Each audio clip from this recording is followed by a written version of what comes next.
제가 오늘 여러분들과 함께 할 내용은 불교 성전의 이야기를 함께 나눌 예정이고요. 일단 법회를 시작하기 전에 우선 법회니까 약간 1분 명상을 잠깐 하고 시작을 하도록 하겠습니다. 제가 명상배를 가지고 왔는데 소리가 들릴지 잘 모르겠습니다.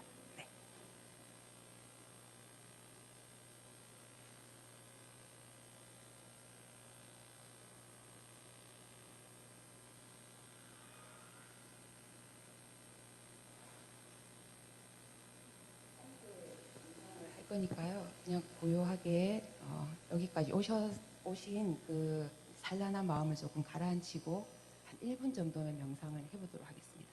명상배 소리에 맞춰서 시작하겠습니다.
반갑습니다. 우선 제가 제 소개를 먼저 해야 할 것 같은데요. 저는 지금 동국대학교에서 자아와 명상을 학생들에게 가르치고 있습니다.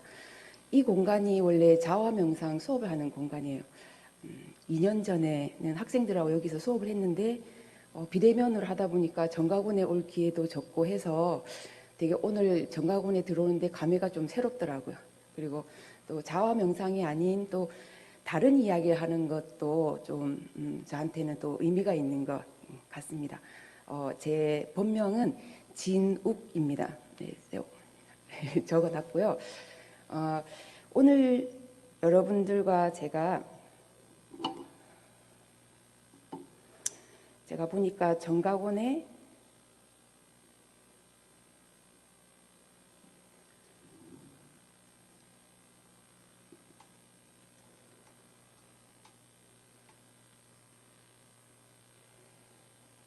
얘가 제 말을 안 듣는군요.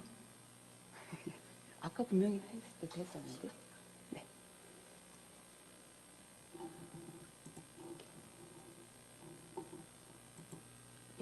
마우스로 네, 지금 공유 상태여서. 아, 그런가요? 아, 네. 제가 첫 시간이라서 조금 많이 서툽니다.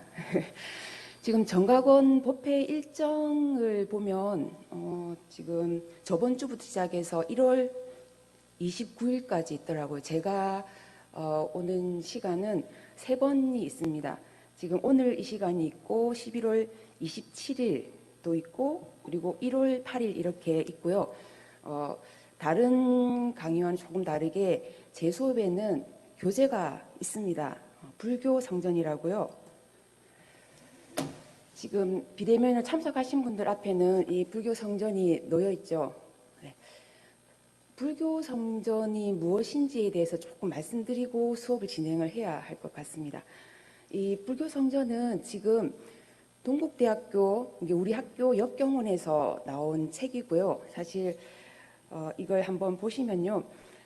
1972년에 초판이 나왔어요. 초판이 나왔을 때 왜 불교 성전을 만들어냈느냐. 부처님의 설법이 84,000 법문이라고 이야기를 하잖아요. 그런데 84,000 법문이 다양하고 너무 방대해서 이걸 불자님들이 모든 84,000 법문을 다 이해하기는 어렵잖아요. 그래서 한 권의 성전으로 만든 게 불교 성전입니다. 이때는 왜 불교 성전을 만들었느냐라고 하면 우리 교재에도 나와 있는데 이런 이야기가 있습니다. 부처님의 설법을 현재 우리의 언어로 재생하기 위해서. 그 당시까지만 해도 불교 경전은 한문으로 많이 되어 있었어요. 그렇죠. 그래서 이해하기도 어려운 부분도 있고 해서 이러한 부분이 있었고요. 그리고 들어서 이해할 수 없는 설법은 무의미함으로 쉽고 바르게 지혜와 자비의 뜻을 전달하기 위해서 이 불교 성전을 이렇게 새로 해서 만들었다라고 하는 이야기가 나옵니다. 그리고 불교 용어에 익숙치 않은 일반 독자가 저항 없이 읽을 수 있게 하기 위해서 이 불교 성전을 1972년대에 초판을 했다라고 합니다. 그래서 제가 저희 절에서 찾아봤어요. 초판 불교 성전이 있는지 있더라고요. 이렇게 생겼습니다. 이렇게 생긴 거를 거의 지금 올해 새로 또 만든 불교 성전이 이렇게 생긴 성전입니다. 제가 훑어 보니까 글자체도 훨씬 읽기 쉽게 만들어졌고 내용도 조금 많이 다듬어진 게 있더라고요. 그런데 불교 성전이라고 하면 또 다른 책이 하나 더 있습니다. 이게 바로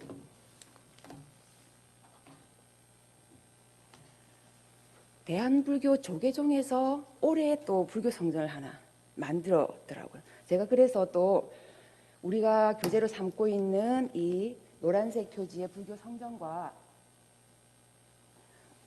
불교 조계종에서 만든 불교 성전을 또 좀 비교를 해봤습니다. 해봤는데 뭐 어느 것이 좋고 어느 것이 나쁘다는 없어요.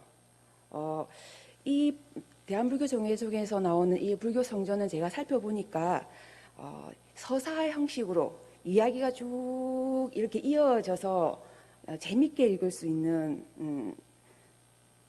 성전이다라고 하면 우리 학교에서 나온 이 성전 같은 경우에는 제 느낌은 읽어서 좀 이해하기 쉽게 이걸 읽어봤을 때 뭐 이런 내용 정도면 일반인들도 충분히 이해하기가 쉽겠다라고 하는 생각이 들더라고요. 그래서 또 우리 학교에서 지금 불교 성전 교재를 가지고 이 법회를 진행한 건 지금 우리 조계종단에서 나온 성전이 아니고 동국대 역경원에서 나온 성전이다라는 거 알고 시작을 하시면 좋을 것 같습니다. 저희 저기 산에 있거든요. 그래서 책 3권 가져오는데 꽤 무거웠습니다. 그럼에도 불구하고 이거를 좀 보여드려야지 불교 성전 우리 학교 것도 있고 조계종 것도 있고 막 이런 게 있잖아요. 그래서 우리가 배우는 불교 성전은 다른 성전이 아니라 동국대학교 역경원에서 나오는 불교 성전이다라고 이해를 하시면 되겠습니다. 그래서 이 불교 성전에 대해서 우리 교재 5페이지를 열어보면 이렇게 나와 있어요. 이 불교 성전은 대장경이란 울창한 숲에서 따놓은 몇 개의 잎사귀에 지나지 않는다. 그러나 소담스런 나뭇잎은 두루 모은 셈이다. 따라서 일반인에게는 다양하면서도 통일성 있는 불교의 입문서가 될 것이고 불교인들에게는 신앙과 수행의 길잡이가 되어줄 것이다 라고 되어 있습니다. 그러니까 84,000 법문을 이 한 권에 모으려고 했으면 얼마나 많은 사람들의 노고가 들어가 있겠습니까? 그죠? 그리고 이 한 권을 압축하다 보니까 빠진 내용도 많이 있지만 그럼에도 불구하고 소담스런 나뭇잎을 두루 모았다라고 합니다. 그러니까 필요한 내용은 여기 다 있다라고 생각하시면 돼요.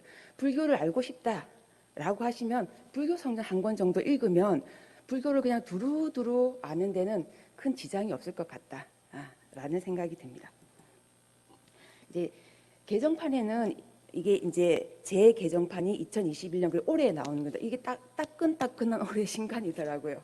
그래서 올해는 왜 개정을 했느냐에 대한 이야기가 6페이지와 7페이지에 또 나와 있습니다.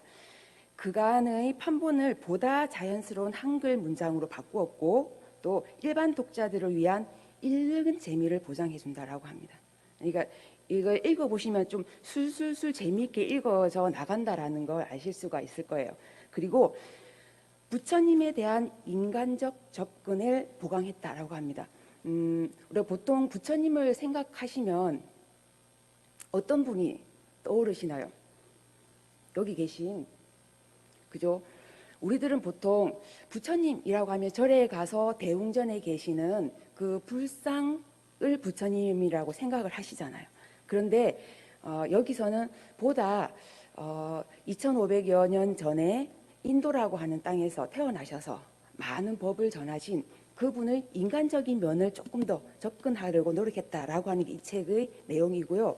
그리고 부처님 말씀을 보다 쉽고 간결하고 감동적으로 전달하려고 노력했다라고 합니다. 그래서 불교 성전을 가지고 계신 분들은 좀 한 번씩 이렇게 쭉쭉 읽어보시면 재미가 있을 건데, 근데 우리가 성전 한번 읽어보세요. 막 이렇게 두꺼운 책을 그러면 잘 안 읽게 되잖아요.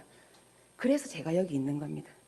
여러분들하고 불교 성전의 내용을 조금이나마 간결하게 이해를 하고자 해서 제가 여기서 오늘 여러분들의 귀한 토요일 이 시간을 함께 나누고자라고 하는 겁니다. 그래서 우선 불교 성전의 내용을 보면 5편으로 나뉘어져 있어요. 이제 책을 보실 때 보통 책이 어떻게 구성되어 있는지를 살펴보시면 이런 내용이 있구나라고 이해를 하시겠죠. 첫 번째가 부처님의 생애가 있어요. 불자라면 불교를 알고 싶다라고 하면 당연히 부처님이 어떤 분이신지를 알고 시작을 해야 되겠죠. 그래서 불교 성전의 제일 첫 1편은 부처님의 생애가 있습니다. 오늘 이 시간에는 여러분들과 불교 부처님의 생애 중에서도 반 정도 부처님께서 깨달음을 이루시는 그 부분까지 다 나갈 수 있을지는 모르겠지만 그 부분까지 제가 말씀을 드릴 거고요. 다음 제 이제 불교 교리 강좌 할 때는 부처님께서 열반에 드신, 그러니까 부처님의 생애를 2번에 걸쳐 가지고 말씀드릴 예정입니다. 그리고 2편은 초기 경전이 나와 있고, 그리고 3편은 대승경전, 그리고 4편은 교단의 규범, 그리고 5편에는 조사어록 이래가지고 이렇게 해서 내용이 아주 방대합니다. 방대하지만 그 방대한 걸 제가 여러분들과 함께 좀 간단하게 이해하기 쉽게끔 좀 말씀을 드려보려고 합니다. 우선 여러분들 부처님 이렇게 이야기를 하사잖아요. 부처님. 또 일반적으로는 님자를 안 붙이고 부처 뭐 이렇게 이야기하는 사람들도 있고 그렇습니다. 그러면은 이 부처님이라고 하는 이 단어, 우리가 부르고 있는 이 단어가 어디서부터 온지 혹시 아시나요? 아마 부처님, 불교와 인간을 들었던 학생들, 또 불교에 조금만 관심 있는 사람들은 아마 다 이해를 하실 것 같은데요. 그 하기 전에 첫 번째 제가 부처님의 생애를 말씀드린다고 했죠. 부처님의 명칭은 보통 요 맨 왼쪽에 있는 건 뭐 힌디어입니다. 붓다라고 하고요. 이거를 이제 로마나이즈 한다라고 합니다. 우리가 저렇게 써놓으면은 저게 무슨 글자인지 우리가 모르니까 이제 알파벳으로 로마나이즈를 하면 이렇게 붓다가 되는 거죠. 붓다가 되는 걸 이제 불교가 우리나라에 들어올 때는 사실 인도에서 바로 들어왔다라고 하는 설이 있긴 하지만 그것보다도 중국을 거쳐서 들어왔다라고 하는 설이 많잖아요. 그리고 그게 또 훨씬 더 신빙성이 있는 이야기이고, 중국에서 붓다를 어떻게 표현을 했냐면은 저렇게 한문으로 표현한 겁니다. 불타라고. 불타, 그러니까 원래 힌디어로서 붓다가 돼서 로마나이즈한 게 붓다고, 한자어로 하면 불타가 되고, 불타까지 하니까 용어가 좀 길잖아요. 그래서 타자를 띈 겁니다. 타자를 떼서 부처님을 이야기할 때 여기 부처 불자를 쓰잖아요. 그래서 이것도 그냥 온 글자가 아니고 음사를 해서 온 글자가 불타 그리고 지금 불 그리고 이걸 우리가 요즘 어떻게 이야기를 하느냐 그냥 음사를 그대로 해서 붓다라고도 이야기를 하고 이걸 우리가 발음하기 편하게 부처 여기다 근데 우리는 공경심 있잖아요. 근데 부처라고 그냥 할 수가 없잖아요. 그래서 존경의 의미로 부처님이라고 하는 거죠. 그래서 지금 이 부처님, 붓다라고 하는 건 실질적으로는 깨달은 분이라고 하는 의미의 보통 명사입니다. 누구나 깨달음을 이룬 사람에게는 우리가 부처님, 붓다라고 이야기를 할 수가 있는 거죠. 그런데 그렇다라고 하면 지금 우리가 배울 부처님의 생애는 그럼 보통 있는 많은 그러한 깨달은 분을 우리가 부처님의 생애로 배울 것인가? 그게 아니다라고 하는 거죠. 어느 분을 배울 것인가? 보통 이 보통 명사에서 조금 이제 고유 명사로 될 때에는 특별함이 들어가잖아요. 그죠? 그래서 일반적으로 그냥 우리가 부처님이라고 하면 많은 부처님이 계십니다. 뭐 연등불도 계시고 아미타불도 계시고 미륵불도 계시고 서가모니 부처님도 계시고 뭐 만불도 계시고 많은 부처님들이 계시지만 그 중에서 오늘 여러분들과 부처님의 생애를 함께 배울 분은 우리가 지금 현세 부처님이라고 하는 석가모니 부처님에 대해서 배울 거거든요. 그래서 넘어가 볼게요. 보통 지금 제가 가로에 들어있는 글자는 영어 알파벳으로 되어 있지만 산스크리트어나 빨리어를 제가 이렇게 가로 안에 넣어놨습니다. 여기 나오는 이 알파벳은 전부 다 여기 불교 성전에 나와 있는 알파벳을 그대로 가지고 와서 사용을 했고요. 그래서 그냥 보여지는 대로 읽으시면 되는 겁니다. 그냥 여기서 샤꺄무니 이렇게 읽으시면 돼요. 샤꺄무니 부처님에 대한 부처님의 생애를 우리가 이해를 할 건데요. 보통 우리는 어떻게 이 샤꺄무니 부처님을 부르냐면 우리식으로 부르면 석가모니불이라고 합니다. 이것도 아까 붓다처럼 음사를 한 겁니다. 샤꺄무니를 우리말식으로 해서 음사를 하다 보니까 석가모니라고 된 거죠. 보통 다른 언어가 우리나라에 들어올 때는 그 언어를 이렇게 뜻으로 번역하는 경우도 있고 음으로 번역하는 경우도 있습니다. 예를 들어서 책상 같은 거 있잖아요. 책상이 이제 외부에서는 뭐라고 하죠? 테이블이라고도 하잖아요. 테이블이라고 하면 우리 그걸 이해를 하잖아요. 테이블은 그 테이블 그대로 음사를 한 거죠.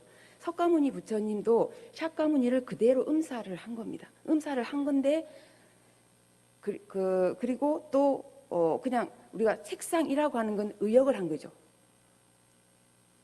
이 부분을 조금 이해를 하시면 불교 용어에 있어가지고 우리가 이해하지 못하는 부분에 있어서 보면은 뜻으로 번역된 부분 혹은 음으로 번역된 부분 이런 두 가지로 번역된 부분이 있기 때문에 석가모니불 샤꺄무니라고 하는 이 종족을 이렇게 샤카라고 하는 종족의 성자라는 뜻이거든요. 이걸 음사를 한 게 석가모니불이구나라고 이해를 하시면 되겠습니다. 우리 교재 23페이지를 한번 펴보시면 석가모니 부처님에 대한 이야기를 이렇게 적어놨습니다. 혹시 시켜도 되나요? 저기 한번 읽어봐 주시겠습니까? 여기 이걸 보고 읽으셔야 됩니다. 네네네.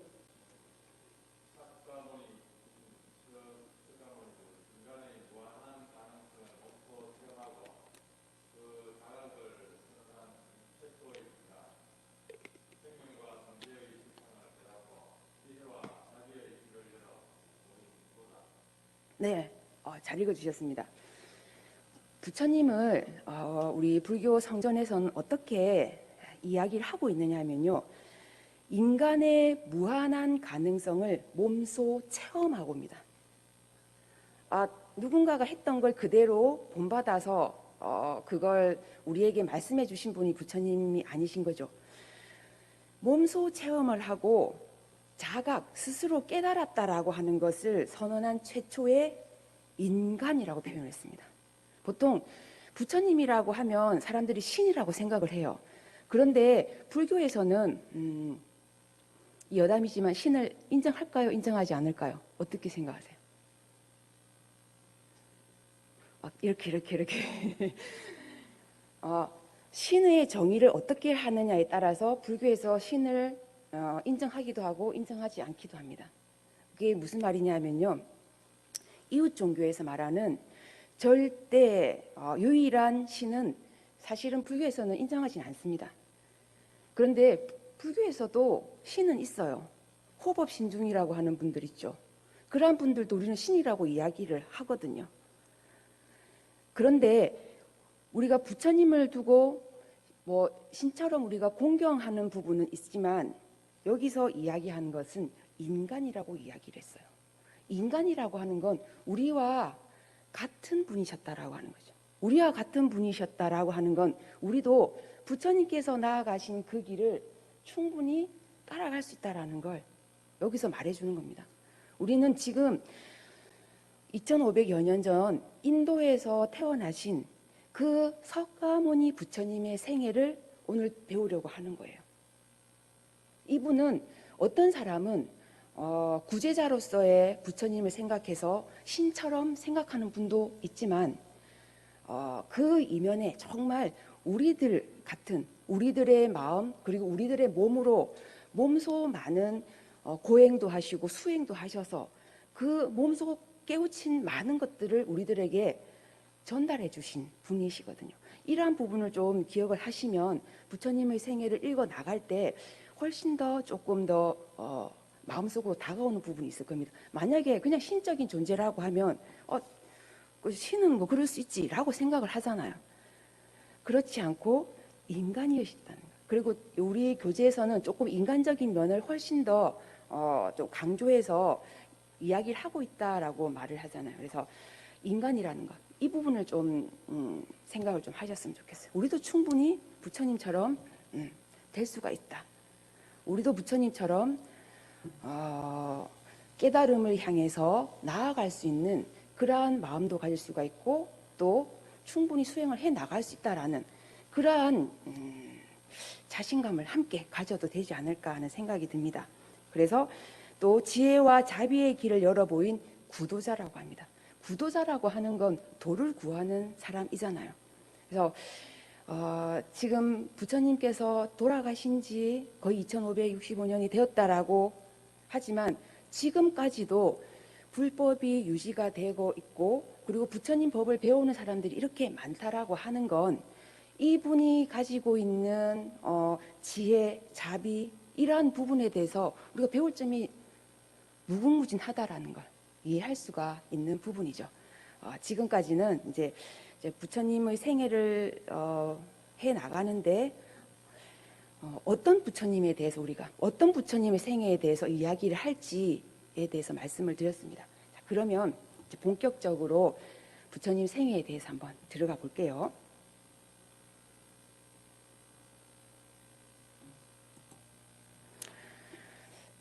부처님의 생애이니까 부처님이 태어나시고 돌아가신 그 일생을 여기서 말씀드리는 겁니다. 그래서 일단 사실은 부처님의 생애에서 중요한 건 부처님께서 탄생하기 이전부터 시작을 해요. 원래 다른 그 부처님의 생애를 이야기하는 데서는 지금 여기 조계종에서 나온 불교 성전에서도 부처님 탄생 이전부터 이야기를 하고 있는데 지금 현재 우리 지금 교재에서는 부처님이 탄생부터 이야기를 하고 있습니다. 이 탄생 이전의 이야기는 제가 다음 시간쯤 부처님 생애를 총 정리할 때 한번 말씀을 드릴 예정입니다. 우선 부처님을 한눈에 부처님의 생애를 한번 살펴보면요. 탄생을 하셨는데 어디서 탄생을 하셨냐라고 하면 룸비니 동산이라고 이야기를 하죠. 그리고 부처님께서 출가하실 때까지 그 사이에 가장 중요한 많은 일들이 있었지만 가장 중요한 일을 사문유관이라고 하는 겁니다. 그래서 이 부분에 대해서도 제가 오늘 설명을 드릴 거고요. 그리고 나서 29세에 출가를 하시게 됩니다. 그리고 나서 많은 수행과 고행을 거치고 나서 35세에 보드가야에서 깨달음을 이루셨다라고 하는 거거든요. 오늘 제가 35세에 깨달음을 이루신 이 부분까지 여러분들께 말씀드릴 예정이고요. 나머지 부분, 깨달음을 이루시고 나서 부처님께서 제일 처음에 이 법을 전하신 것, 초전법륜이라고 하는 걸 사르나트에서 하셨고, 그 다음에 45년 동안 교화 활동을 하시고 나서 그 다음 80세에 쿠시나가르에서 입적을 하셨다, 열반을 하셨다라고 하는 게 가장 간단하게 보는 부처님의 생애입니다. 이 부분만 이해를 하고 계셔도 여러분들이 부처님께서 룸비니에서 태어나셔서 사문유관이라고 하는 걸 거쳐서 출가를 하시고 그리고 깨달음을 이루시고 초전법륜에서 설법을 하시고 나서 교화활동 후에 입적하셨다라고 하면 끝나는 겁니다. 여러분들 2주차 수업을 다 배우신 거예요. 근데 이렇게 하면 너무 간단하잖아요. 그죠? 그래서 조금 더 자세하게 설명을 좀 드려보려고 합니다. 부처님께서 사실 29세에 출가를 하셨다라고 하잖아요. 사실 저는 여담이지만 20세에 출가를 했거든요. 그래서 제가 출가할 때 굉장히 큰 자부심이 있었습니다. 어떤 자부심이었냐? 부처님은 29세에 출가하셨는데 나는 부처님보다 9년이나 일찍 출가를 해서 야, 부처님보다 일찍 깨달음을 얻으면 어떡하지? 막 이런 생각을 했거든요. 여담입니다. 그런데 그 당시는 너무 이렇게 제 뭐라 그러죠? 마음만 앞섰고 부처님께서 전생전생 보살의 행을 해 오시면서 그때 29세 때 출가하셨다라는 것까지 제가 깊이 파악을 못했다라고 하는 거죠. 그리고 나서 이제 제가 뭐 학교도 다니고 이렇게 하다가 29세가 되었어요. 29세가 되고 나서 제가 생각을 했죠. 29세가 될 때까지 아직 깨달음도 이루지 못하고 참 그러네. 그러면서 제가 어떤 생각을 했냐. 부처님께서 29세에 출가하셨으니까 내가 새로 출가하는 마음으로 29세 때부터 또 열심히 하면 되겠다. 이런 생각들을 하면서 했는데 시간이 이렇게 되어버렸습니다. 그냥 여담이고요. 자, 이제 본격적으로 부처님의 생애 한번 들어가 볼게요. 오늘 여러분들께 말씀드릴 게 1편의 부처님 생애 중에 1장 출가 이전과 2장 성도하기까지의 이야기입니다. 첫 번째 출가 이전의 내용은 여기에 5부문으로 나누어서 우리 불교 성전에서 설명을 하고 있거든요. 첫 번째가 탄생의 이야기, 그리고 두 번째가 명상에 잠긴 시다르타. 또 시다르타가 누군지 조금 이따 설명을 드리겠습니다. 그리고 세 번째가 4개의 문, 아까 말씀드렸던 사문유관 있죠. 그 부분에 대한 설명이고요. 그리고 부처님께서 약간 학문에 대한 회의를 느끼시고 나서 또 결혼을 하는 이 상황까지 말씀을 드리도록 하겠습니다.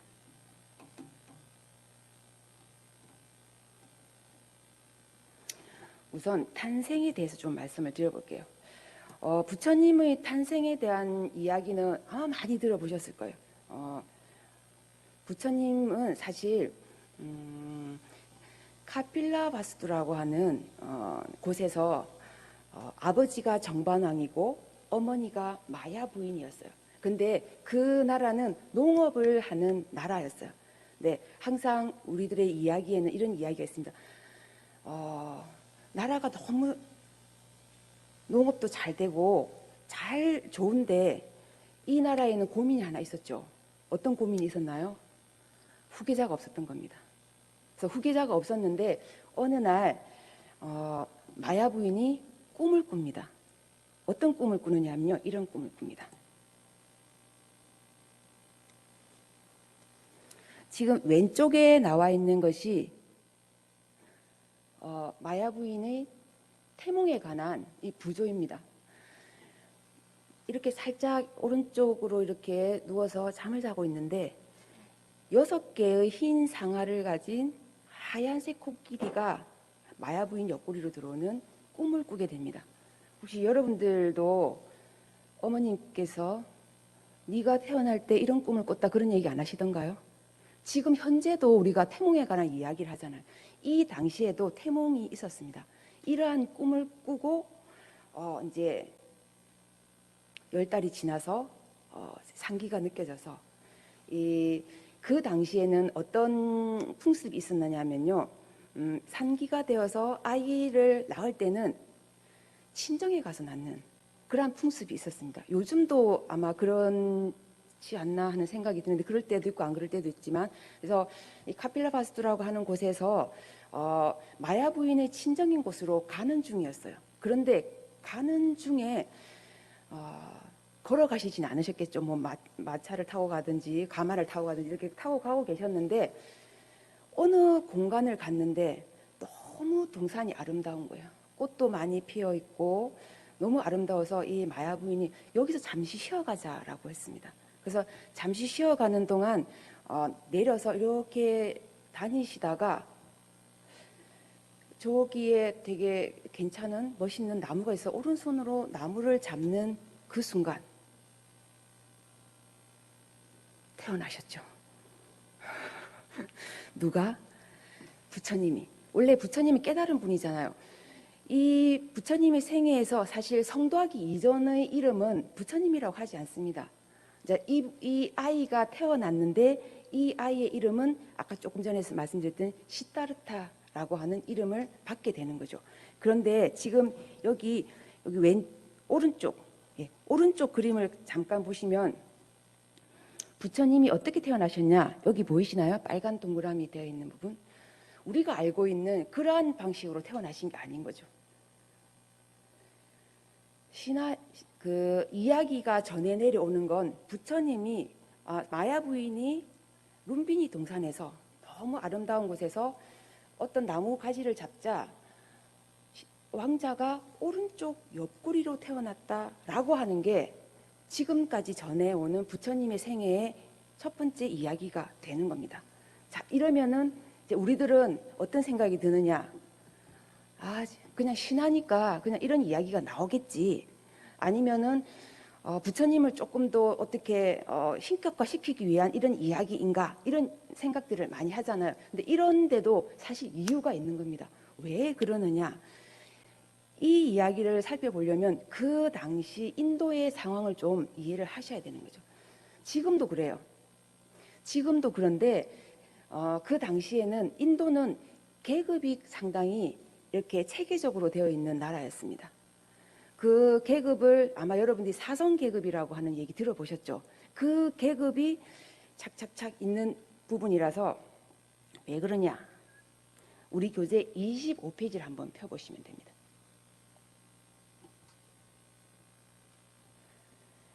우리 교재 25페이지를 펴보시면 이런 내용이 적혀 있습니다. 여기 오른쪽에 제가 적어놓은 이 부분인데요. 또 한번 읽어봐 주실까요? 여기 안경 낀 학생 한번 읽어봐 줄까요? 네.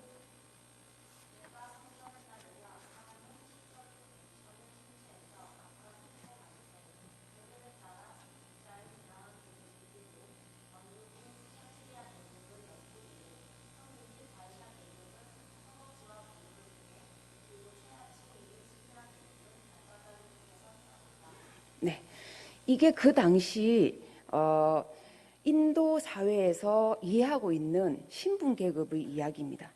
베다라고 하는 성전이 그 당시에 있었는데 거기에는 뭐라고 나와 있느냐면요. 인도에는 사성 계급이 있는데 첫 번째가 브라만 계급, 크샤트리아 계급, 그다음에 바이샤, 수드라라고 하는 계급이 있다라고 하는 거죠. 그런데 이 제사를 지내는 제사 담당인 브라만은 그 범천이 있는데 범천의 입에서 태어난다고 이야기를 했습니다.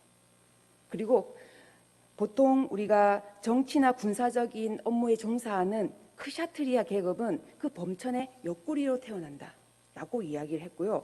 그다음에 그냥 일반적인 평민인 바이샤 계급, 농업이나 목축이나 상업에 종사하는 이 바이샤 계급은 허벅지와 무릎에서 태어난다고 믿고 있었던 거죠. 그리고 보통 우리가 노예라고 생각하는 각종 어려운 일, 힘들고 험한 일을 하는 이 수드라 계급은 범천의 발바닥에서 태어난다라고 하는 그러한 믿음들이 있었던 거죠. 그렇다라고 하면 지금 이 태어난 왕자는 어떤 계급이었을까요?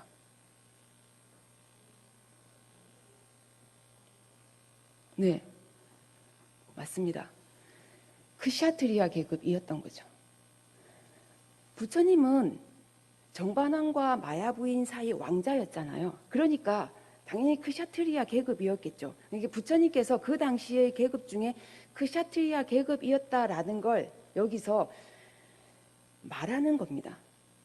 지금 부처님께서 오른쪽 옆구리에서 태어났다라고 하는 건 말도 안 돼, 있을 수 없는 일이야 라고 생각할 것이 아니라, 아, 그 당시에 인도 사람들의 믿음에는 이러한 것들이 있었구나. 그리고 부처님께서 오른쪽 옆구리에서 태어났다라고 하는 이 사실을 통해서 부처님은 크샤트리아 계급에 속하셨던 분이었구나 라는 걸 아시면 되는 거죠.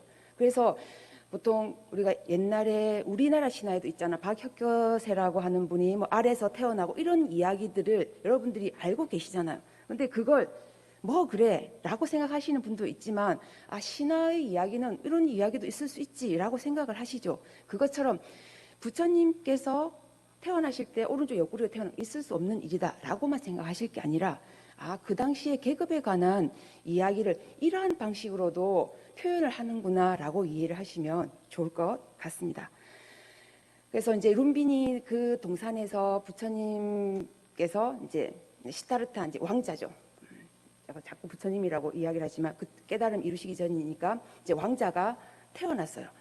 또 어떤 이야기가 있냐, 이런 이야기가 있습니다.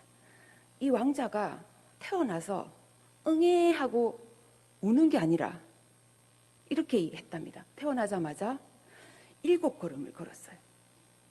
7걸음을 걷고 오른손은 위로, 왼손을 아래로. 혹시 이거 보셨나요? 오른손은 위로, 왼손은 아래로 이렇게 하면서 이런 이야기를 했답니다. 천상천하 유아독존. 이 얘기는 많이 들어보셨죠? 자, 또 이런 얘기가 나오면 천상천하 유아독존은 무슨 아나무인인 이야기 뭐 아니면 독불 장군의 의미다라고만 이해를 하시는데, 여기 천상천하 유아독존이 가지고 있는 깊은 의미를 파악하지 못하고 그냥 그 말의 뜻에만 치우쳐 있는 게 아닌가 하는 좀 안타까움이 있습니다. 자, 천상천하 유아독존이라고 하는 건요, 이 세상에서 가장 존귀한 것은 오직 나. 자, 그러면 아, 부처님께서 부처님만 존귀하다고 말씀을 하신 것인가 라고 또 잘못 생각하는 경우가 있습니다. 그래서 부처님의 생애를 조금 배워야 하는 이유도 이런 데 있어요. 그 사건들이 가지고 있는 의미에 대해서 우리가 충분히 잘 파악을 해야 한다라고 하는 거죠. 이 내용은 모든 생명이 저마다 차별 없이 존귀하다라고 하는 의미가 들어있는 겁니다.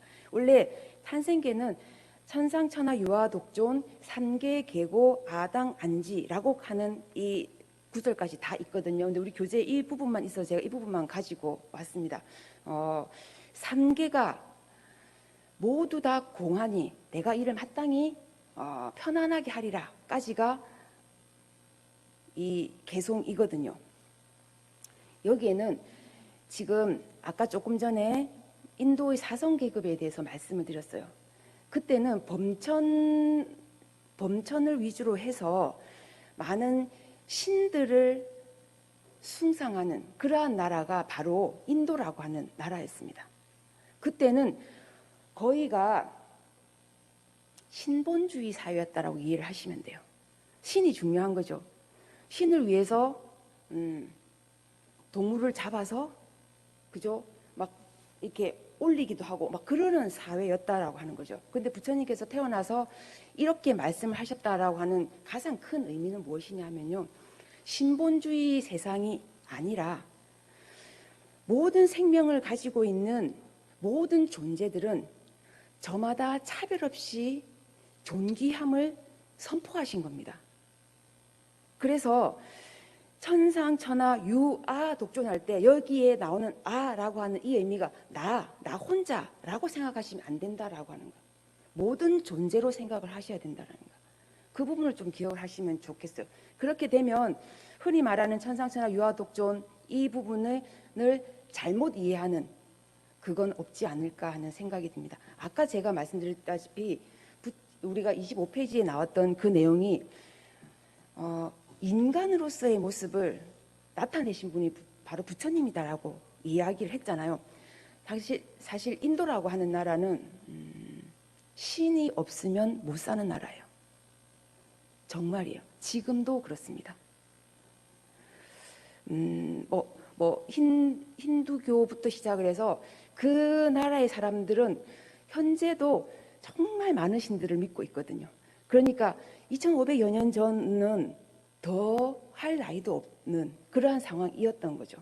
그래서 신이 이 세상을 지배하는 그러한 세상이 아니라 인간을 비롯한 생명 있는 모든 존재의 존귀함을 드러내는 것이 바로 부처님께서 여기서 말씀하시는 탄생계의 의미다라는 것도 꼭 짚고 넘어가셨으면 좋겠습니다. 이렇게 해서 이제 부처님이 태어나신 거죠. 부처님이 태어나시고 나서 제가 약간 설명을 조금 더 드릴 부분이 있습니다. 부처님 탄생과 약간 관련된 부분을 제가 이제 말씀을 드렸지만 또 글로 한번 더 설명을 드리면요. 일단 부처님이 계신 이게 정반왕이 계신 곳은 카필라라고 하는 곳입니다. 카필라 바스투라고도 하고 카필라 와스투라고도 합니다. 카필라라고 하는 국가에서 부처님께서 이제 생활을 하시는 거죠. 그리고 태몽은 6개의 이를 가진 흰 코끼리가 왕비의 옆구리로 들어오는 꿈을 꾸셨어요. 그리고 탄생지는 카필라라고 하는 그곳이 아니라 룸빈이라고 하는 곳에서 태어나셨다라고 하는 것. 그리고 이제 부처님 태어나시고 나서 임금님이 이 아이의 이름을 무엇으로 지을까 무척 고민하셨겠죠. 그래서 무엇으로 지었느냐면 시타르타라고 지었습니다. 시타르타라고 하는 이 이름의 의미는 모든 일이 다 이루어진다라고 하는 의미가 들어있습니다. 그래서 지금부터는 제가 부처님을 성도하기 전까지 시타르타라고 부르도록 하겠습니다. 그러면은 시타르타가 누구시죠? 부처님께서 깨달음을 이루시기 전까지의 이름을 시타르타라고 제가 부르게 되겠습니다. 그 다음에 조금 안타까운 이야기가 뭐냐면요. 부처님은 마야 왕비가 룸비니에서 이렇게 옆구리로 태어나신 분이신데요. 사실은 어머님께서 부처님이 시타르타 왕자가 태어나시고 나서 일주일 만에 돌아가십니다. 그러니까 어머님에 대한 기억들은 부처님께는 없겠죠. 시타르타 태자에게는. 그 나라의 풍습은 어떤 풍습이 있었느냐면요. 만약에 언니가 일찍 세상을 여의면 그 동생이 계모가 되는 그러한 풍습이 있었어요. 그래서 마야 부인의 동생인 그러니까 시타르타 태자의 이모가 되는 거죠. 이모인 마바자빠띠라고 하는 분이 시타르타 태자가 장성할 때까지 이렇게 키워주시는 분이 되겠습니다. 그러니까 어머님이 두 분이 되시는 거죠. 우리 시타르타 태자 같은 경우에는. 그래서 이러한 내용이 부처님의 탄생과 관련된 부분이고 아버지는 정반왕 혹은 슈토다나라고도 이야기를 합니다. 어머니는 마야 부인이셨다. 이 정도는 내가 부처님 법을 좀 배우고 불자라고 하면 그 정도의 내용은 좀 알고 있으면 좋죠. 그러면은 누구와 이야기를 하더라도 이 부분에 대해서는 자신 있게 이야기를 하실 수가 있을 것 같습니다. 자, 이래서 이제 룸비니에서 이제 친정으로 가지 않고 다시 돌아왔겠죠. 돌아와서 그러면은 이 카필라라고 하는 나라에는 경사가 났습니다. 그동안 후계자로 할 만한 사람이 없어가지고 나라의 근심이었고 이 왕과 왕비의 근심이었잖아요. 그런데 이제 후계자로 이을 만한 왕자가 태어났어요. 그러니까 나라에서 완전 축제가 일어났습니다. 축제가 일어났는데 그 당시엔 또 어떤 풍습이 있었느냐 하면요. 만약에 아이가 태어나면 이 아이의 장래에 대해서 예언가에게 조금 예언을 해달라고 청하는 풍습이 있었습니다. 그래서 그 나라에 아시타 선인이라고 하는 분이 굉장히 이런 쪽에 대해서는 되게 유명하고 이 예언을 잘하시는 분으로 알려져 있었던 거죠. 그래서 정반왕이 아시타 선인을 오시라고 합니다. 자, 여기 지금 요 가운데 이렇게 턱을 개고 있는 분이 바로 아시타 선인이시고요. 조금 여기 가운데 있는 아기가 좀 크게 보이긴 하지만 조금 전에 태어난 시다르타 왕자입니다. 근데 가만히 보세요. 아시타 선인의 표정이 좀 어떤가요? 이게 오른쪽에 있는 분이 이게 이제 아마 정반왕일 거예요. 표정이 어떤가요? 여러분들 볼 때. 되게 기뻐하는 표정은 아니신 것 같죠? 그죠? 뭔가 근심이 차 있는 표정입니다. 아시타 선인이 이런 표정을 하고 있으니까 정반왕이 덜컥 겁이 난 겁니다. 그래서 무슨 일입니까? 아시타 선인이시여, 빨리 이 아이의 장래에 대해서 좀 예언을 해주십시오 라고 이야기를 했습니다. 그러니까 아시타 선인이 어떻게 이야기를 했느냐 하면 이렇게 얘기를 했습니다. 이 왕자님께서 장성하여서 이 나라를 잘 다스리게 되면 전륜성왕이 되실 것이고, 전륜성왕이라고 하는 왕은 어떤 왕이냐면요, 인도에서 가장 이상적으로 국가를 잘 다스리는 왕을 전륜성왕이라고 불렀습니다. 그러니까 정반왕이 어떻게 얘기했겠습니까? 아니 그러면 기쁜 일이 아니느냐, 근데 왜 이렇게 어두운 표정을 하고 있느냐라고 이야기를 한 거죠. 그러니까 아시타 선이 하나 더 이야기를 했습니다. 이 왕자님께서 만약에 출가를 하시면 깨달음을 이루는 부처님이 될 것입니다 라고 예언을 한 거죠. 그러니까 약간 근심은 되지만 그래도 둘 다 좋은 내용이잖아요. 그래서 왜 이렇게 슬픈 표정을 하고 있느냐라고 하니까 아시타 스님이 이렇게 이야기를 했습니다. 나는 지금 나이가 너무 많아서 이 왕자가 장성해서 부처님이 되는 그 시간까지 내가 살 수가 없는 것이 너무나 안타까워서 내가 지금 이러한 슬픈 표정을 하고 있다라고 이야기를 한 거죠. 부처님은 두 가지 예언을 받은 겁니다. 만약에 나라를 다스리게 되면 전륜성왕이 될 것이고, 만약에 출가하여서 수행자로서의 삶을 살면 깨달음을 이루는 부처님이 될 것이다 라고 하는 두 가지 예언을 받게 되는 거죠. 자, 그래서 사실은 정반왕이 좀 걱정을 합니다. 왜냐하면 나라를 잘 다스리려고 하면 후계자가 있어야 되고, 왕자가 태어났으니까 나를 이어서 이 나라를 잘 다스리면 좋겠다라는 생각을 했을 거잖아요. 그런데 출가를 하면이라고 하는 단서가 붙었으니까 그럼 출가를 안 하게끔 이 아이를 계속 한쪽 방향으로 몰아야 되겠다라고 하는 생각을 당연히 하셨겠죠. 그래서 되도록이면 이 왕자에게 좋은 것만 입히고 좋은 것만 보고 아름다운 것만 보게 해서 출가에 대한 마음을 일으키지 않게끔 계속 그 마음을 갖고 계셨던 겁니다. 그런데 사실 우리는 그 드라마의 스포일러처럼 이 시타르타 왕자가 부처님이 되었다라는 걸 이미 알고 있잖아요. 그러면 그 부처님이 어떤 식으로 해서 부처님이 되었을까에 대한 궁금증을 가져야 되는 거죠. 그래서 이제 이 아시타 선인의 예언을 듣고 나서 두 번째 우리들의 주제가 명상에 잠긴 시타르타입니다. 이때는 사실은 어렸을 적에는 부처님께서 잘 자라셨죠. 잘 자라시고 한 12세 정도 되셨을 때쯤 이제 제가 말씀드렸다시피 카필라와스투라고 하는 나라는 농업이 위주인 나라였어요. 농업을 하는 나라에서는 농사를 시작하기 전에 보통 농경제를 지냅니다. 그렇잖아요. 옛날에 우리나라에서도 아마 그렇게 많이 했을 겁니다. 그래서 농경제에 이제 왕자를 데리고 갔습니다.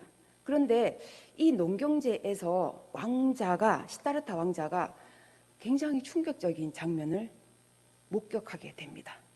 그 장면이 바로 다음에 나옵니다. 제가 이 장면을 어디서 가져올까 막 했는데 어느 만화에서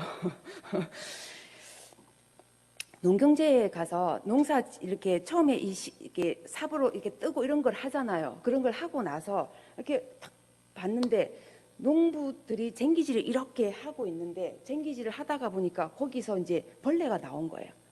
아, 벌레가 반토막 정도 되지 않았을까 하는 생각이 나요. 벌레가 탁 나왔는데 그걸 보고 지금 여기는 되게 먹이 사슬처럼 이렇게 탁탁탁탁 되어 있지만 그걸 보고 개구리가 그 다음에 뱀이 작은 새가 큰 새가 이런 상황 여러분들 아마 옛날 과학 시간 이런 데 많이 배우셨을 거예요. 여러분들 그거 배우셨을 때 어떤 생각이 드셨어요?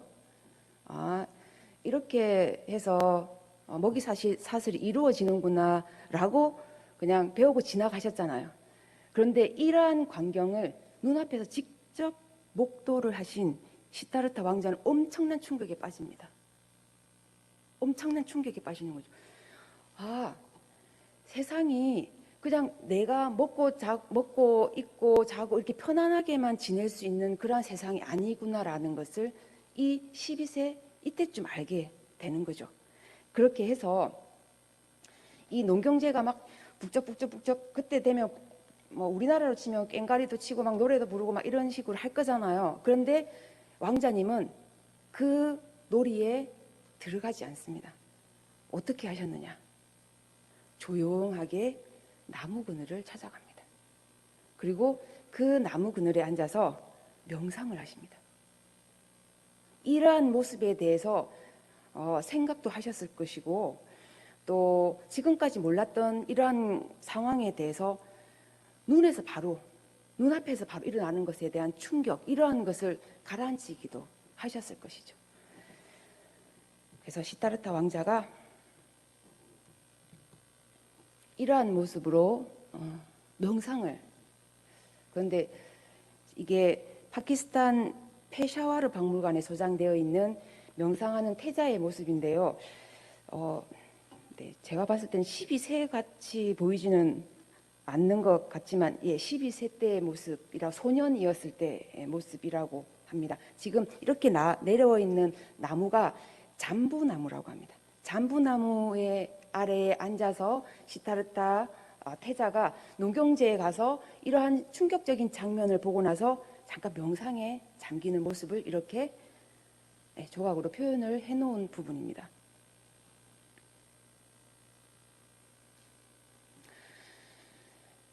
이렇게 해서 사실은 시타르타 태자가 나중에 출가를 하잖아요. 출가를 하셔서 많은 스승들을 만나고 그리고 많은 고행들을 하는데요. 나중에 그 점에 가서 그냥 고행을 통해서 하는 많은 것들이 깨달음을 이루는 데 도움이 되지 못한다라는 것을 알게 되는 상황이 옵니다. 그 상황에서 시타르타 태자는 12세 때 내가 이 잠부나무 아래에서 명상했던 그러한 기억도 떠올리게 되는 거죠.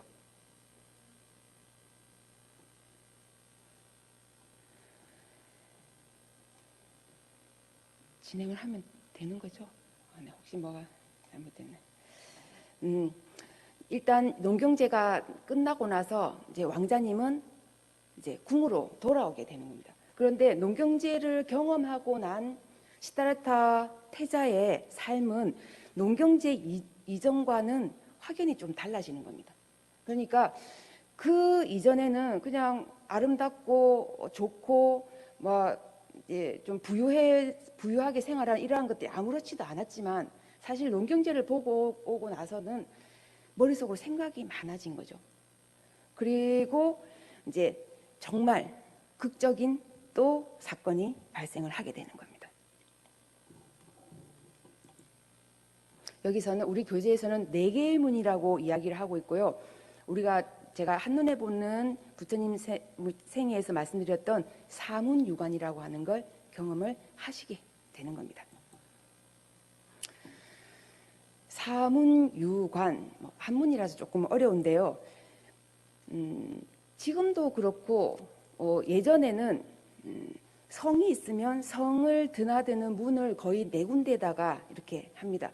우리 옛날에 우리나라 도성에도 한양에 뭐 남대문, 동대문, 서대문, 북대문 있는 것처럼 인도에서도 마찬가지였죠. 부처님께서 아니죠. 시타르타 태자가 이제 왕궁 생활만 하고 있으니까 바깥 생활이 조금 궁금해진 거죠.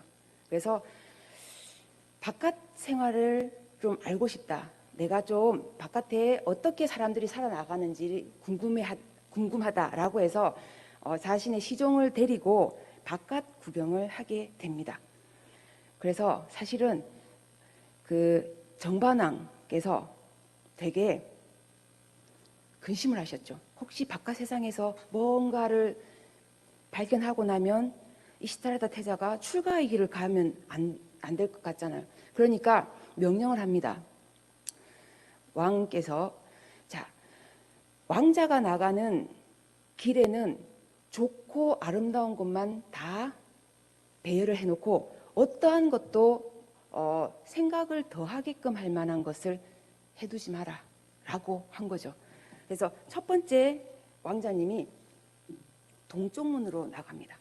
근데 동쪽 문으로 이제 나가니까 막 왕자님이 나오셨다 그 사극 같은 거 보면은 뭐 만세 만세 이런 거 하긴 했겠죠. 이렇게 해서 막 이제 그래서 이제 지나가니까 처음에는 시다르타 태자도 바깥 세상이 이렇구나라고 알고 있었는데 여기서 두둥 노인을 만나게 됩니다. 왕궁에서는 저렇게 주름이 자글자글 하면서 허리가 굽고 정말 힘이 없어서 지팡이를 짚고 이렇게 다니는 이런 사람을 본 적이 없었던 거예요. 왕자님은. 그런데 이분을 보고 엄청난 충격을 받게 되는 거죠. 그래서 같이 나간 시종에게 이렇게 묻습니다. 우리 교재에도 나와 있는 내용입니다. 교재를 한번 볼까요? 제가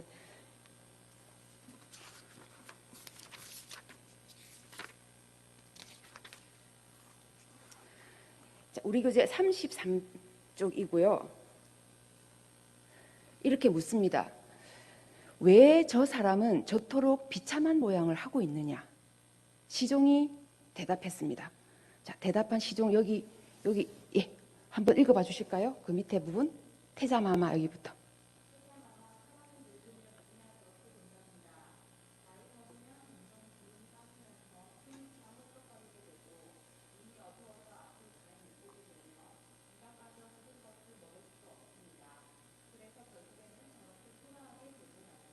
네, 시종이 이렇게 왕자께 말씀을 드린 겁니다. 그러니까 정반왕이 그동안 아름답고 건장한 사람만 태자 앞에 보이게끔 했는데 막상 바깥에 나가보니까 이런 노인이 있었던 거죠. 보통 우리가 지금까지 보지 못한 어떠한 것을 봤을 때 우리들의 반응은 저런 사람도 있구나 라고 넘어가잖아요. 그런데 시드라트 태자는 그렇지 않았어요. 어떻게 했냐면요. 사람이 늙으면 누구나 저렇게 된다. 그렇다면 나도 결국은 저 같은 늙은이가 되겠구나. 이것을 나의 문제로 이해를 하시게 되는 겁니다. 그냥 바깥에 있는 세상을 그냥 바깥에서 그냥 있다라고 이해를 하면 아마 시타르타 왕자가 출가의 생각을 하지 않으셨을 수도 있어요. 그런데 이 문제를 나에게 가지고 오신 거죠. 나한테도 이런 일이 일어나는구나, 일어난다는 게 기정사실이구나 라는 걸 아시고 자신의 문제로 이해를 하게 되는 겁니다. 그러니까 바깥의 풍경을 구경하려고 나왔던 왕자님이 어떻게 되겠습니까? 끝까지 가지 않고 다시 그냥 왕궁으로 돌아오게 되는 거죠. 그러니까 정반왕이 묻습니다. 시종에게. 아니 도대체 태자가 무엇을 봤길래 구경을 하지 않고 이렇게 금방 돌아왔느냐라고 물어보니까 시종이 어떻게 하다 노인을 발견했습니다. 그래서 노인에 대해서 알게 되셨습니다. 라고 하는 거죠. 이렇게 해서 남쪽으로 가서는 또 병든 사람을 만나게 되는 겁니다. 태자 옆에는 아프고 고통스럽고 병이 든 사람이 없었던 거죠. 그런데 남쪽 문으로 나가보니까 병자가 보인 겁니다. 이 병자에 대해서 우리 교재에도 설명을 해놨습니다. 34페이지고요. 34페이지 한 중간 그 아래쯤 가면 얼마쯤 가다 보니 길가에 누더기를 뒤집어 쓴 채 쓰러져 신음하는 사람이 있었다. 얼굴은 파리하고 팔다리는 뼈만 앙상했다. 이 병자는 정말 심하게 아픈 사람을 만나게 된 겁니다. 그래서 태자가 묻죠. 저 사람이 왜 저러고 있느냐 라고 하니까 시종이 또 대답을 합니다. 밑에서 두 번째 줄, 여기 흰색 모자 쓴 학생 읽어볼까요? 네. 태자마마, 저 사람은 지금 병에 걸려 앓고 있습니다. 육신을 가진 사람은 한평생 사는 동안 전혀 앓지 않고 지낼 수 없습니다. 앓는 자는 또한 괴로운 일이지요. 저 사람은 지금 아픔을 못 이겨 신음하고 있는 중입니다. 네. 시종이 이 병자에 대해서 이렇게 설명을 하는 거죠. 그러니까 또 시다르타 태자는 이렇게 이야기합니다. 사람은 왜 병에 걸려 고통을 받아야만 하는가? 늙음의 고통이나 질병의 고통은 왜 생기는 것일까? 그러한 고통에서 벗어나는 길은 없을까? 라고 생각을 하게 되는 겁니다. 사실은 이 부분에 대해서 이렇게 사문유관을 하기 전에 부처님께서 나이 든 사람이나 병든 사람에 대해서 전혀 몰랐다라고 하는 것이 말이 되느냐 이렇게 이야기하는 분들도 있는데요. 제 생각에는 그럴 수 있을 것도 같아요. 그 왕이라고 하는 왕국이라고 하는 이곳에서 이 태자의 출가를 되도록이면 하지 않게 하기 위해서 이 정반왕이 얼마나 많은 노력을 했을까 하는 부분을 여기서 알 수가 있는 거죠. 그리고 나서 다시 또 돌아오게 되는 겁니다. 정반왕은 어떻게 생각하셨을까요? 실패다. 이 좋은 것만 보이게 하는 것, 이거 실패다라고 생각을 하셨겠죠. 그리고 나서 그 다음 며칠 있다가 이제 서쪽 문으로 향해 또 나아가게 됩니다. 이제 서쪽 문에 나아가서는 여기서는 이제 장례 행렬을 만나게 됩니다. 그래서 이제 죽은 사람을 만나게 되는 거죠. 이때는 우리 교재 35페이지입니다. 서쪽 문으로 가서 바로 그때 죽은 시체를 앞세우고 슬피 울며 지나가는 행렬과 마주쳤다. 깜짝 놀란 시다르타는 시종에게 물었다. 저건 무엇이냐? 라고 물었죠. 그 다음에 요 아래에서 하나, 둘, 셋, 넷, 다섯 번째 줄 뒤에 하얀색 옷 입은 분 조금 읽어봐 주실까요?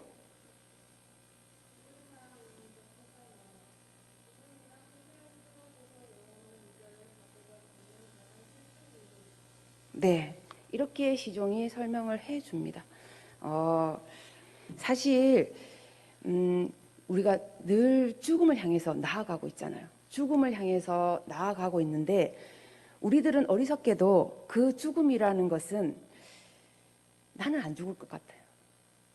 그런데 내 주위에서 어떤 사람의 죽음을 직면하게 되면 그때 생각이 달라집니다. 내 주위에도 죽음이라는 것이 올 수 있겠구나라는 걸 생각하게 되는 거죠. 그것처럼 시드라타 태자도 죽음에 대해서는 한 번도 생각을 해본 적이 없었던 겁니다. 그런데 이 장례 행렬을 보면서 사람이 저렇게 죽을 수 있다라는 걸 알게 되는 거고, 그리고 결국은 나도 어느 순간 죽음에 이를 수 있겠구나라는 걸 알게 되는 거죠. 그렇게 해서 우리가 흔히 이야기하는 노병사, 보통 생로병사라고 이야기하잖아요. 태어남을 제외한 늙고 병들고 죽음에 대해서 이 문 세 군데를 가면서 다 경험을 하게 되는 겁니다. 그 다음에 이제 북쪽문으로 향해서 또 나가게 되는 겁니다. 북쪽문을 향해서 나아갔는데 이때 이제 부처님께서 출가하실 만한 어떤 계기가 완성이 된다라고 할 수가 있죠. 북문을 향해서 나아갔을 때는 누구를 만나게 되냐면요, 수행자를 만나게 됩니다.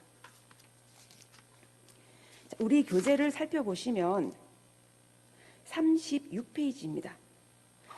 근데 보통 이제 인도라고 하는 나라는 그 시기에도 많은 사람들이 유행을 하면서 다니면서 수행을 하는 그런 사람들이 많이 있었던 겁니다. 부처님께서도 출가를 하셨을 때는 그 당시의 상황이 많은 사람들도 출가를 했던 상황이기 때문에 부처님이 출가하는 것에 대해서 알고 계셨던 거가 되겠죠. 북쪽문을 향해 갔을 때 우리 교재에서 두 번째 단락입니다. 이 부분을 네, 저랑 눈 마주치신 분 좀 읽어봐 주실까요? 며칠 뒤 이 부분.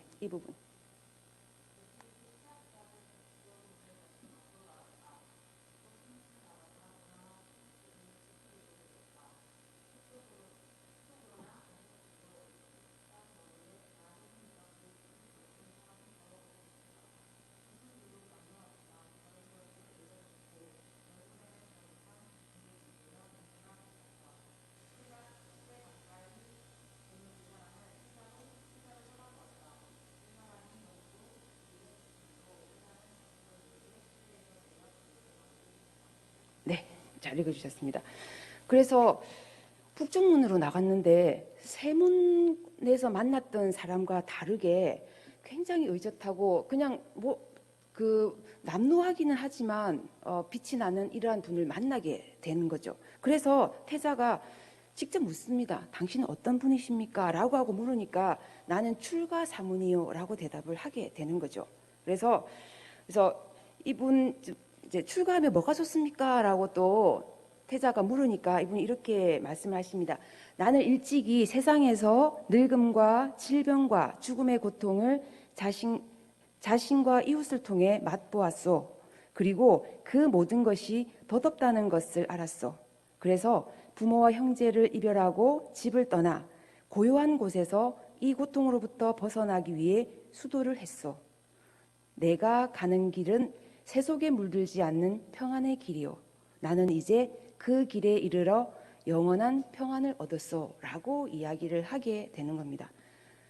그러니까 시타르타 태자가 사문을 다 둘러보고 나서 이제 이 수행자를 만나니까 내가 지금 이 삶을 살아서 될 게 아니구나. 내가 그냥 여기에서 늙고 병들고 죽는 이 상황을 오롯이 내가 다 경험할 수 있음에도 불구하고 나는 그것에 대해서 생각조차 못했고 보지도 못했고, 그러니까 이 노병사에 대한 것을 내가 어떻게 해결을 해 나갈 것인가에 대해서 생각을 하게 되는 거죠. 그리고 보통 이 이제 수행자들을 이제 보통 보면요, 원래 그 부처님의 제자 중에서도 목걸련 존자하고 한 분이 더 있는데 친구인 두 분이 부처님의 제자가 되는 과정에서 어떤 일이 있었느냐 하면요, 길을 가는데 저기서 오는 어떤 수행자가 정말 그 얼굴에서 빛이 나면서 그 위가 너무나 대단한 분을 만나게 된 거죠. 그래서 이 목걸련 존자가 이렇게 묻습니다. 당신의 스승은 도대체 누구십니까? 라고 물어요. 근데 그분이 부처님이 제자 중에 마승비구라고 하는 분이었다라고 하거든요. 이분들이 출가한 계기가 실질적으로 부처님의 제자 중에서 위가 엄청난 분을 보고 출가를 하신 분들도 있다라고 하는 거죠. 부처님께서 이 수행자의 남루하지만 의젓한 이 모습을 보고, 그리고 이 말씀해 주시는 이 내용을 듣고 출가를 사실 결심을 하시게 되는 겁니다. 네, 보면요, 사문유관이라고 하는 이걸 자세히 보시면 첫 번째가 동쪽, 그죠? 두 번째가 남쪽, 세 번째가 서쪽, 네 번째가 북쪽 이렇게 되어 있습니다. 보통 우리는 동서남북을 이야기를 할 때 어떻게 이야기하죠? 동서남북 이렇게 이야기를 하잖아요. 그런데 제가 보니까 불교 경전에서 이야기하는 동서남북은 동남서북 이렇게 해서 가로지르지 않더라고요. 이렇게 동그랗게 설명을 해 나가는 형식입니다. 그 천수경 중에서도 신묘장구 대단하니 하고 나서 그 사방찬 할 때 또 천수경이 갑자기 왜 생각이 안 나죠? 그때도 있잖아요. 동쪽, 남쪽, 서쪽, 북쪽입니다. 잠시만요.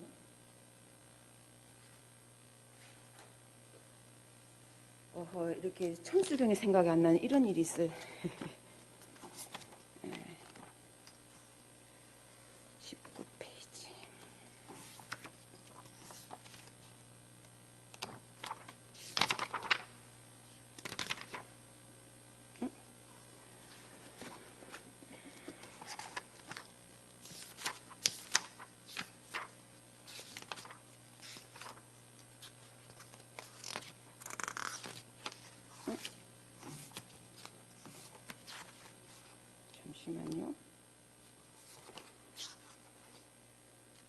1세 동방 결도랑, 1세 동방 결도랑, 2세 남방 득청량, 3세 서방 구정토, 4세 북방 동항.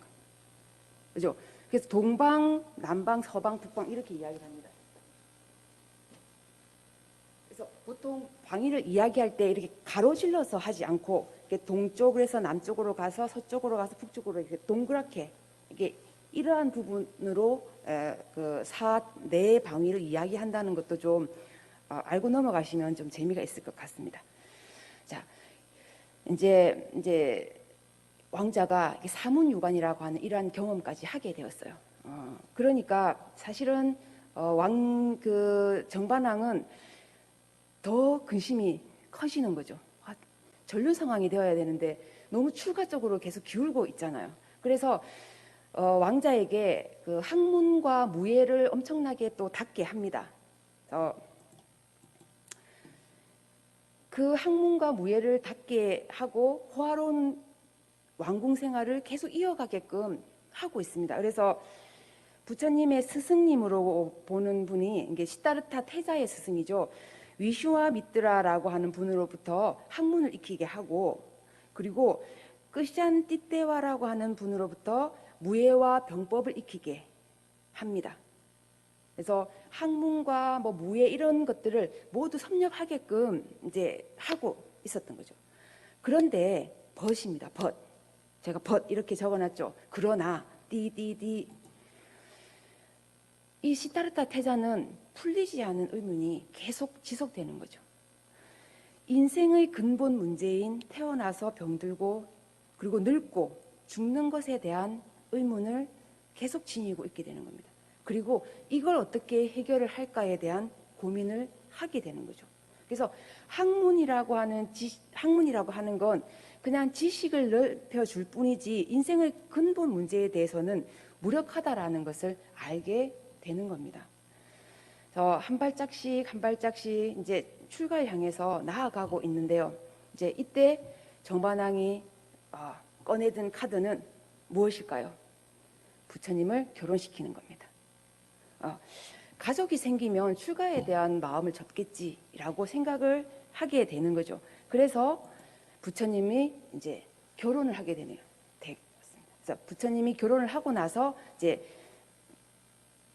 가족이 생기게 되는 거죠. 사실은 다른 내용에서는 부처님이 그 결혼을 하는 그 과정을 굉장히 자세하게 설명해 놓은 책들도 많이 있습니다. 그리고 그 야쇼다라라고 하는 그 공주를 데리고 와서 왕비로 맞이할 때까지 많은 다른 사람들과의 경쟁을 통해서 야쇼다라를 모시고 왔다 이런 내용들도 많이 있거든요. 근데 그 내용은 이제 제가 제외를 하고 이제 부처님이 가계도를 좀 설명을 드릴게요. 부처님의 아버지는 정반왕이라고 제가 말씀드렸죠.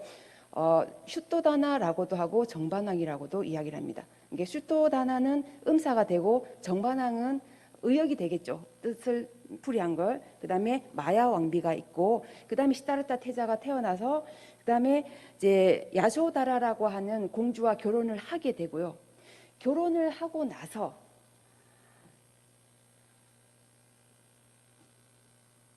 손자가 태어납니다. 부처님의 시다르타와 야쇼다라 사이에 태어난 아들이 라훌라라고 하는 아들이 태어나게 되는 겁니다. 마하바자파티는 시다르타의 이모라고 제가 아까 말씀을 드렸죠. 그래서 부처님의 가계도를 이렇게 보면은 이렇게 하시면은 부처님의 가계도라고 이해를 하시면은 되겠습니다. 그래서 이제 사실은 이 시다르타 태자는 출가에 대한 고민을 늘 이어왔지만 아버지가 말리기도 하고 이모님이 말리기도 하고 이렇게 해서 그 출가에 대한 이야기를 생각을 조금 이렇게 계속 놓고 있었어요. 놓고 있었는데 아들이 태어났다라고 하는 소식을 듣게 되죠. 그래서 아들이 태어났다라고 하는 소식을 듣자 태자가 이렇게 이야기했답니다. 오 라울라. 라울라라고 하는 게 우리들 말로 하면 장애라고 하는 의미가 된다고 합니다. 그래서 시다르타 태자가 어떤 생각을 했냐면 내 아들이 태어났기 때문에 내가 출가하는데 어떤 장애가 되지 않을까 하는 생각을 했는데 그 이면에 또 다른 생각을 하게 된 거죠. 나는 이제 내가 이 나라의 왕자로서 해야 할 일을 모두 해 마쳤구나. 그래서 나는 지금 홀가분하게 출가를 해도 되겠다라고 하는 생각을 하게 되는 겁니다. 그렇게 해서 드디어 시다르다 태자가 출가의 마음을 먹고 출가를 하게 됩니다. 자, 지금부터 2장이 이제 성도하기까지의 내용인데요. 이제 출가부터 출가를 해서 어떤 과정을 거쳐서 수행을 했느냐, 그리고 어떻게 스승을 찾았느냐, 그리고 깨달음 이룬 내용까지가 이제 두 번째 내용이 되는데요.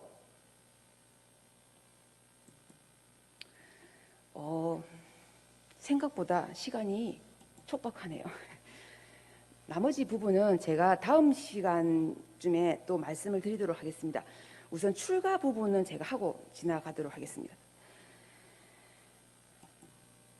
잠깐만요. 출가를 사실 당당하게 하지는 못하셨어요. 부처님, 시달다 태자가. 왜냐하면 아버지도 출가를 반대하고, 그죠? 어머니도 출가를 반대하고, 또 자기 아들도 있고 이런 상황에서 시달다 태자가 문을 열고 나오면서 난 출가할게, 안녕, 다음에 보자, 그렇게 할 수는 없는 상황이었던 거죠. 사실은 되게 절박한 마음이 있었던 겁니다. 절박하게 어떻게 출가를 했느냐? 유성 출가입니다. 성을 넘어서 출가를 했다라고 표현을 하고 있거든요. 그래서 아까 그 사문을 같이 나갔던 시종을 깨웁니다. 밤에 이제 라울라가 태어났다는 소식을 듣고 나서 시종을 깨워서, 시종 이름이 찬다가예요. 찬다가를 깨워서 내가 지금 성을 나가려고 하니까 함께 나가자라고 말씀을 하시는 겁니다. 그래서 시달라 태자가 출가를 할 때는 백마를 타고 출가를 하십니다. 백마 이름도 칸타카라고 하는 말을 타고 이제 성을 나서면서 이런 맹세를 하시게 되죠. 생사의 문제를 해결하기 전에는 다시 이 문을 들어오지 않으리라 라고 이야기를 하게 됩니다. 그리고 이제 그 말을 타고 성을 넘어서 이렇게 이제 가다가 이제 중간에서 이제 시종도 돌려보내야 되잖아요. 말도 돌려보내고. 그래서 이렇게 머리가 이렇게 긴 머리를 이렇게 칼로 탁 자릅니다. 시달라 태자가 칼로 탁 자르면서 이 머리와 몇 가지 장신구를 이 시종에게 주면서 나의 이야기를 나의 이게 어머니 마바자파띠에게 전해달라라고 합니다. 이렇게 하면서 내가 출가 사문이 된 것은 세속을 떠나기 위해서가 아니라 지혜와 자비의 길을 찾기 위해서라고 꼭 전해드려라 라고 이야기를 하고 시종을 돌려보내게 되는 겁니다. 그렇게 해서 이 시달다 태자는 엄청난 구도의 길을 걸어가게 되는 거죠. 이 구도의 길은 제가 다음 시간에 말씀을 드리도록 하겠습니다. 11시 30분까지인데요. 사홍서원도 해야 하고 해서 조금 일찍 마치도록 하겠습니다.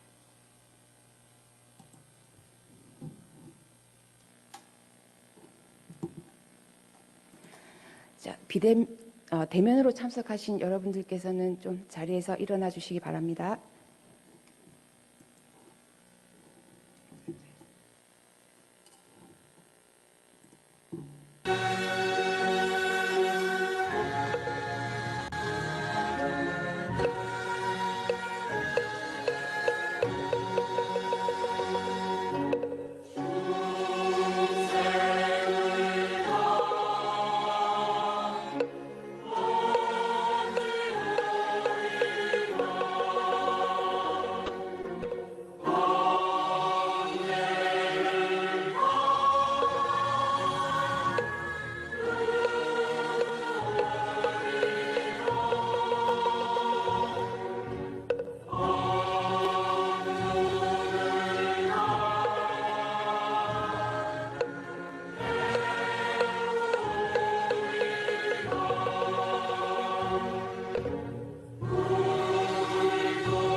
이것으로서 그 두 번째 토요 법회를 마치도록 하겠습니다. 참여해 주신 모든 분 감사드립니다. 고맙습니다.